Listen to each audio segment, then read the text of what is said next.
My name is Mike Forest, 30 years old, from Mays Landing, New Jersey.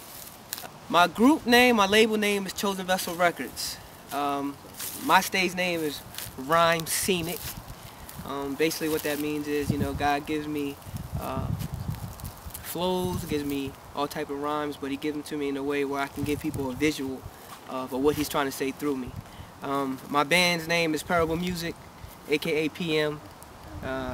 Alan Jones, Elliot Jameson, Dustin Williams, and Vince Packer. Those dudes right there, they make it live, man. When we go out and we do shows, that live sound, there's something about that live sound that gets people moving, it gets them more involved. Without those dudes, I mean, it just wouldn't be what it is right now without them. My relationship with my crew is very crucial to me. Me and E went to school together. Alan is actually a student of mine at the high school that I work at, and Vince was also a part of the program that I was running at the high school, and I went to school with Dust as well. So we all tight. We all try to kick it with each other as much as possible. Our relationship is like no other to me because although we're having a massive amount of fun, I learned so much from this cat right here.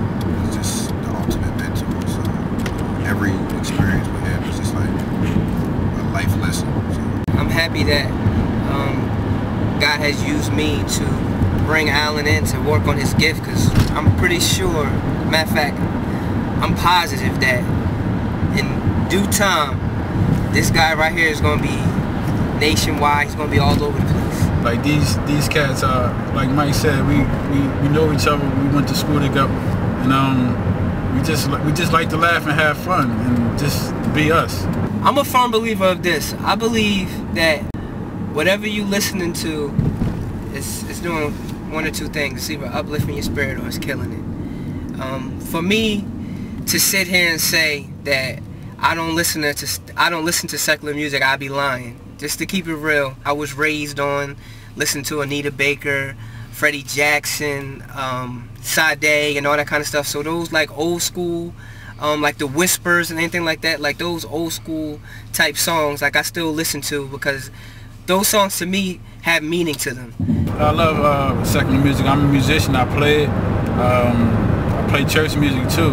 But as long as God is in my heart, so that's never going to change. So secular music can't really change my ways. Before I met Michael, I wasn't really in tune with people like Lecrae, Triple E, all these guys. But I think after being around him and receiving knowledge from him, I just started thinking to myself like, these guys, even though they're talking about God, they're moving people.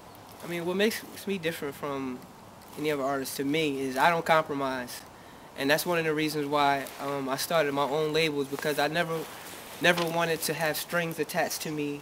I never wanted nobody telling me what I could say or what I can't say. I love seeing gospel artists, who get into the game, get into the industry, and they don't change. That same passion that they had before, they were signed, they still have that 10 years into the game. I just like seeing mainstream artists who, stick to what they believe in. For those artists that are making it to the mainstream and still unashamed when they make it there and still proclaiming Jesus' name in the spotlight, in the limelight, I love that. I'm all for that, because that's basically what it's all about, getting the message out to the world, to the people who really don't listen to gospel music day to day. I think our music style is more, it still has that hip-hop feel to it. It has a jazzy feel to it. It's definitely geared towards the young people, because, I mean, as you can see, like the music that's being made today is basically geared toward like the younger generation.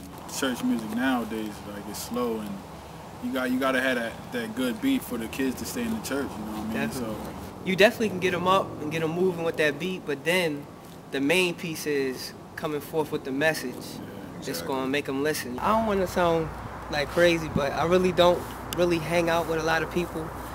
Not because I choose not to, it's just the type of lifestyle that I live. It's really not a lot of people that I can surround myself with because of ministry and because of what I do.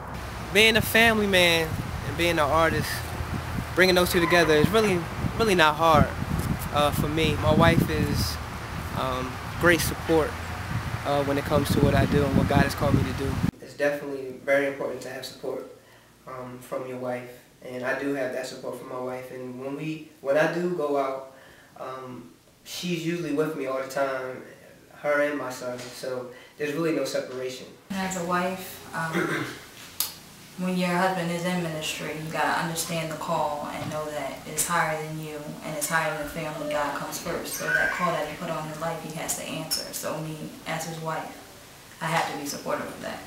Being a father and having a wife is very important to me. It was something that I always dreamed of as a kid, you know, having a wife and having children and having sons actually, and I have two. So it's just an awesome thing, and what God is doing and how he has his hand on my life and what he's pushing me towards evangelizing through song is something that's very special in my life.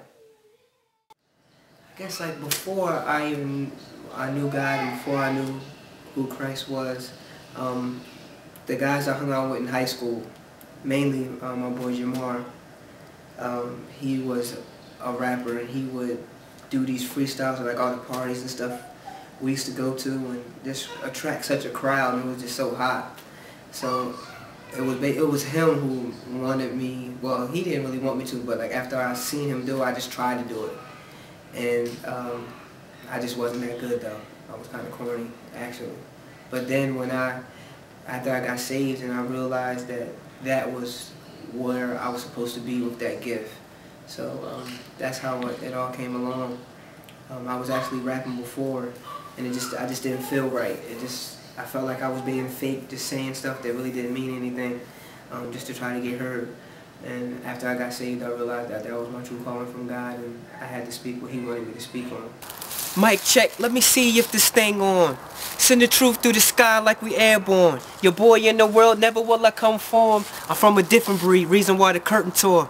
I'm a rebel, moving in rebellion. Satan trying to test him, reading Job, he can carry on. And I'ma carry on, moving on what Jesus spoke. Took notes, star next to an equal yoke. So I can't join, no I'm not with them. Two sons now, Satan won't grip them. This thing is more than me getting gain. It's about my generation staying out of chains.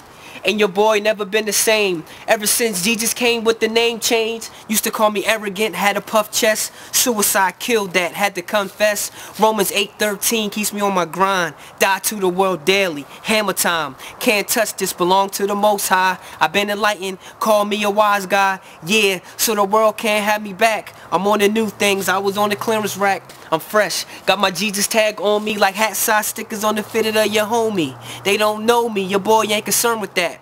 Gotta rest till my father puts me on the mat. But keep your head to the sky, that's my motto. Get yourself rich in the spirit without the lotto. One path to follow, one name to save. Know that you can call on him, y'all, any day. Come on, come on.